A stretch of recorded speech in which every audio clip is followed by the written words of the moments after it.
Run machine Virat Kohli হলো chess master.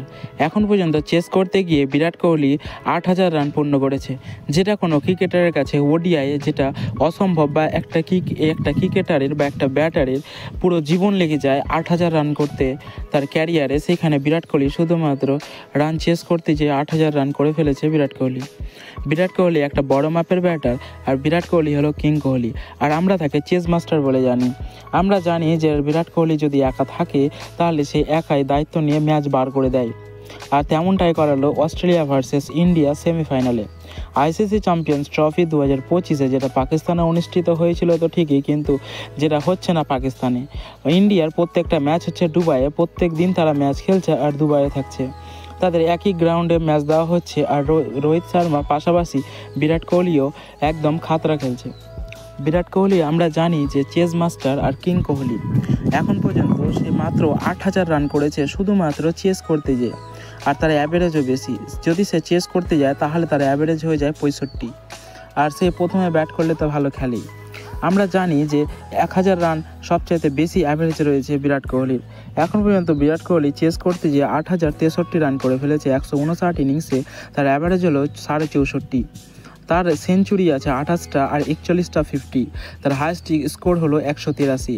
আর যেমনভাবে team India অস্ট্রেলিয়ার সামনে খেলেছে তা দেখে আমরা ধরেই নেওয়া যায় যে টিম ইন্ডিয়া এবার ফাইনাল জিতবে চ্যাম্পিয়ন্স ট্রফি 2025-এর। 2025-এর চ্যাম্পিয়ন্স ট্রফিতে এবারও হয়তো আসতে পারতো বিরাট কোহলির আরেকটা সেঞ্চুরি। বিরাট কোহলি তার ক্যারিয়ার 2008 সালে শ্রীলঙ্কার বিরুদ্ধে শুরু করেছিল দাম্বুলাতে, আর এখন পর্যন্ত সে 14,085 রান করে ফেলেছে। তার সাথে আছে 51টা সেঞ্চুরি। বিরাট কোহলি চ্যাম্পিয়ন্স ট্রফিতে যখন এসেছিল তখন সবার মনে একটাই প্রশ্ন ছিল যে ফিফথ নাম্বার স্টাম্পে বল করলে বিরাট কোহলি আউট হয়ে যায় তাড়াতাড়ি। এটা আমরা রঞ্জি ট্রফিতেও দেখেছিলাম, কিন্তু চ্যাম্পিয়ন্স ট্রফিতে সেটার ওপরে হার্ডওয়ার্ক করেছে বিরাট কোহলি। আর বিরাট কোহলি যে হার্ডওয়ার্ক করেছে তারই প্রমাণ মিলছে আজ। চ্যাম্পিয়ন্স ট্রফিতে আসার আগে সবাই ভাবছিল যে বিরাট কোহলি হয়তো খেলতেই পারবে না, কিন্তু চ্যাম্পিয়ন্স ট্রফিতে ঢুকে প্রথম ম্যাচে তো সে একটু খারাপ পারফর্ম করেছিল, কিন্তু তার বাংলাদেশের সাথে তার পরের ম্যাচেই পাকিস্তানের সাথে ধুনে দেয়। পাকিস্তানের সাথে 111 রান করেছিল, সেঞ্চুরি করেছিল। আর তারপরে নিউজিল্যান্ডে একটা গেনেল ফিলিপসের ভালো ক্যাচ, আর তারপরে তার ইনিংস শেষ হয়ে যায়। এবার তার পরবর্তীতে আবারও আজকে করে ফেললো 85+ স্কোর। এবারও চ্যাম্পিয়ন্স ট্রফিতে অস্ট্রেলিয়ার সাথে আমরা দেখতে পেতাম আর একটা সেঞ্চুরি, কিন্তু একটুকার জন্য শর্ট সিলেকশনের মিসের জন্য আমরা দেখতে পেলাম না বিরাট কোহলির 52তম সেঞ্চুরি। কিন্তু আমরা আশা রাখবো যে এর পরবর্তী সেঞ্চুরিটা যেন সে ফাইনালে মারে। আর আমরা জানি বড় মাপের প্লেয়ার বড় মাপের ম্যাচেই খেলে।